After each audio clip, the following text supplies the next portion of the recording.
what I do in my free time. I like to go play the game. Okay, cool. Well, what I like to do in my playtime is I like to go, paint or whatever. That's great. So you guys can now find a way to have that alone time to rejuvenate yourself and then come back together to be happy and to be healthy. And you don't have to be with each other every second of every day. That, again, is not very healthy. And then you're going to be relying on your spouse for a lot of things. That kind of is a lot how Satan works, to where he doesn't want us to spend a long time with God. He doesn't want us spending time with ourselves. He wants to keep us distracted. What's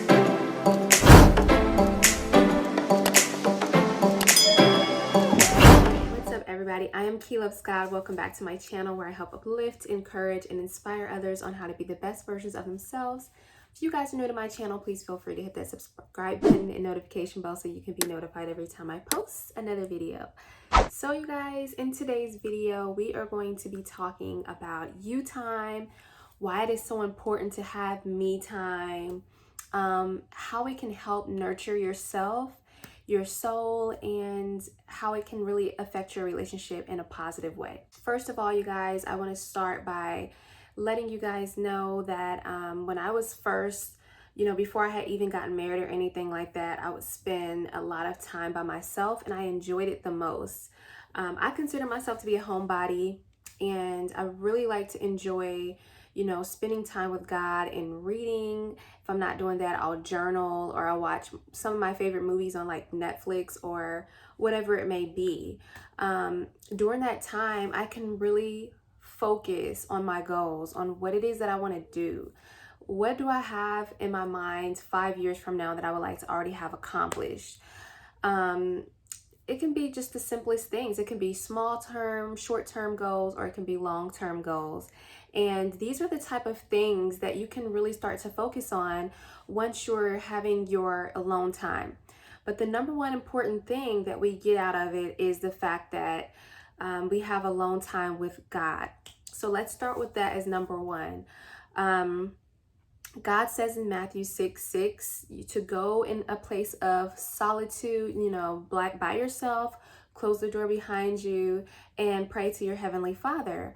And that is one of the number one things that I enjoy doing the most, which I don't get enough time of that with being a wife and being a mom and all of the expectations around that. I do find that time, it is so crucial for me, and I love it because I feel at peace. I don't feel like stressed out. I don't feel any expectations. It's just I'm talking to my best friend, my Father in heaven, who understands everything that I'm going through and who's already been there. I really encourage you guys as well, if you're not already doing that, start with that as number one. Find that alone time to get connected to God, because life is really, really stressful at times, and it's really draining, and a lot is going on to where it's constantly keeping us distracted with work and, friendships, maintaining balance of work and life and fun times and traveling and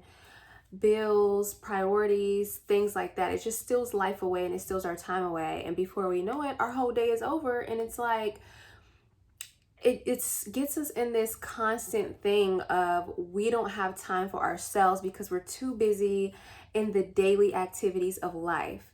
And that kind of is a lot how Satan works, to where he doesn't want us to spend a long time with God. He doesn't want us spending time with ourselves. He wants to keep us distracted, and he wants to keep us busy constantly. That's how a lot of times I know when I'm feeling really stressed out, or if I'm in a bad mood, I literally have to think, what have I done? Oh, I didn't get to spend time today by myself.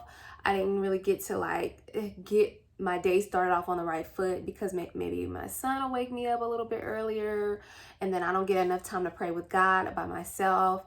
And then I just feel really stressed out. The next thing that you really get when you're focusing your alone time is when you have your you time, you'll be able to feel joyful and refreshed. Your soul feels rejuvenated because you're getting that alone time. Now, like I was saying earlier on my point one, which is spending alone time with God, he literally will rejuvenate us, and he will restore us. And basically, we won't have to feel like we're kept carrying this heavy burden around us because we're so busy focused on everyone else, we don't have to do that when we go to God. He carries all of that for us. He says that his yoke is easy and his burden is light, and therefore everything that concerns us is something that we are to lay at his feet and to give it to him, and he will take care of it for us. If you guys are feeling a lot like I usually do when I'm not getting time for myself, which is probably like you're feeling stressed, you're feeling run down, or like just really exhausted. You may feel like life is monotonous and it's boring and it's routine. Then that is a big indicator that you're not doing enough of what makes you happy. You're not setting aside that time for yourself. And, you're probably focused on a lot of external sources, whereas we get our strength and we get our joy from within. So that is something that we should be doing daily. Like, I know a lot of people who may get up and they may do yoga. Some people may meditate. Us as believers, we are called to meditate on the Word of God, and we are basically to go aside by ourselves and pray to him and start our day with God, because my mornings are so much better when I start them off with God, y'all. Like, y'all have no idea. I probably would be like not the nicest person if I just woke up and started my day. Like, my day would just go to crap. And some days, not many, where I would probably forget to like just set that time aside and I'll pray or whatever, or like I'm in a rush because I woke up late, and then it's like everything seems to go wrong that day. And I'm like, what's going on? Like, why is everything just falling apart? And then I have to sit and think, you didn't start your day off with God. And the next point is, when you have alone time, you know how to have a nurturing relationship. You know how to have a lasting relationship. Because a lot of times what we do is we get into relationships, we let go of the things that we used to do, which, was reading books, painting, journaling, anything that we did during our free time. And we kind of just start to become dependent on our spouses to make us happy and to keep us happy. And then that goes into codependency. So that is definitely a negative, and it's a toxic thing, to where you don't really want your spouse to go out. If they're trying to go out without you, then it's a problem. If they're not making you happy, then you're mad, you're not happy. But when you're finding that me time, you already know how to make you happy. You already know what you like. You know what you need. You know your body. You listen to your body. And you have a clear focus on your future, and you know what your vision is. So it's like, if you're not getting that, then life is just kind of happening to you. And that's not something that we want. And also, it leads to monotony in relationships. You're not really happy because you're not fulfilled, and then you're running on empty, and then you're expecting someone else to help you and to make you feel good. And it can all just be shut off if you just simply set aside, maybe if it's even 5-10 minutes by yourself. Start off with maybe 10 minutes. If you don't have much time, carve out time, make the time.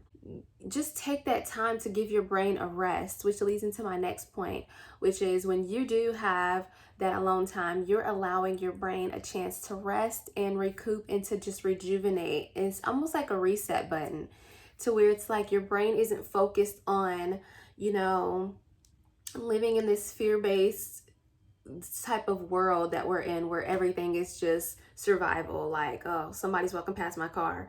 Do I have this? Well, where's the nearest exit in case this happens? And, all of those type of thoughts. Your brain can literally get a chance to just relax. And that is a great way of giving your body relaxation. You don't have to feel stressed out. You don't have to feel like anything. You just get to chill. You get to relax in the comfort of your home. If you're feeling highly stressed, if you're having headaches, if you're feeling a lot of tension, or you're feeling like you're clenching your jaws a lot, or you're just really on a short fuse and you're kind of just snapping off on people for no reason, that's a big indicator. Maybe I need to take a little time out. Maybe I need to take a little break. I'm not making any plans with any friends right now. I'm just going to take some time, and I'm going to take that time for myself. Now, if you in your free time, you do like to go out and let your hair down and get loose and hang out with your friends, and if that's what you feel like you need, then go do that. But I feel a lot more recharged when I am alone, and I can literally just, just literally be in the comfort of my own home, figuring out, why am I stressed out? What do I need? And a lot of times it's just, I need a time to breathe. I just need like a little 30-minute break. That's all I need. And then after that, I'm good to go. And I'll even tell my husband, like, babe, I'm really tired right now. I just need a break. And because he's a great husband, he will give me that break and he'll help me with whatever it is that I'm feeling kind of overwhelmed about. With relationships, it goes the same with your spouse. So say if your spouse is not getting that free time and not getting that alone time, and they're kind of running on empty and you're running on empty, that can lead to a lot of strife and a lot of arguments and a lot of toxicity. And that is why it is crucial for the both of you to be able to have your alone time and him to have his alone time. And if you guys need to come together to discuss what that looks like, hey, I need to take 30 minutes here or there, or, this is what I do in my free time. I like to go play the game. Okay, cool. Well, what I like to do in my playtime is I like to go, paint or whatever. That's great. So you guys can now find a way to have that alone time to rejuvenate yourself and then come back together to be happy and to be healthy. And you don't have to be with each other every second of every day. That, again, is not very healthy. And then you're going to be relying on your spouse for a lot of things. Now, say if your spouse wants to go out and you have a problem with it and you're like, you don't need to go out with your friends, like you get jealous all of a sudden, or you may be feeling very left out and then you want to give them a hard time for leaving out with their friends, then that is definitely going to make you and your spouse go into, some relationship issues, because that is toxic behavior and it's not very healthy. What you're basically saying is, I don't like the fact that you need to have free time for yourself without me, and I don't like it. Like, come on, that's not very fair. So you go hang out with your friends. It's not a big deal. But I feel like this is something that's very important to talk about, because I do see it in a lot of relationships. Even myself in the beginning, I had to learn to detach the two. I don't need to be with him every second of every day. Instead, now I encourage him, why don't you go hang out with your friends or something? Or, if he doesn't want to do that, then I allow him his free time to do whatever it is that he wants to do. May not be very long like we want, because we just don't have enough time in the day. But it is definitely something that is really crucial. And if we focus that time and we center it around Christ, he will literally lay out everything for us that we need, whether it be friendships, relationships, financial problems, or whatever it may be. He's always there to lead us and guide us. And he's always there to help lift that heavy burden of life around us with our raising our kids and balancing life and as a whole, whatever it may be. So it's our job to take that burden and to pray about it and to give it to God and to let him to take care of all of this stuff that it is that's bothering us and that's keeping us stressed out, because he called for us to have life and to have it more abundantly. And that means having joy, self-discipline, faith, hope for the future, and joy. And if you're not having any of those things, then maybe you need to take a break and you need to give yourself some free time. With that being said, if you guys made it this far, go ahead and put some prayer hands and worship hands in the comment section. Are you guys having trouble with free time? What are your free time tips for other people? Maybe some that I didn't list or that I didn't speak on above. You guys can definitely comment them in the comment section, because I always end up cutting off the videos and then I'm like, I should have said this or that. So if there's anything that I left out, then you guys feel free to help me out and comment those things down below. Shout out to all of my new subscribers. I love you guys so much. I would not be able to do this without you guys, and with, most importantly, God and God above. This is way beyond my control at this point, and I just want to go ahead and let you guys know that I read every single comment and that I am so grateful to have each one of you guys here with me, listening to my videos and to watching them. So I love you all so much, and I will see you in the next video.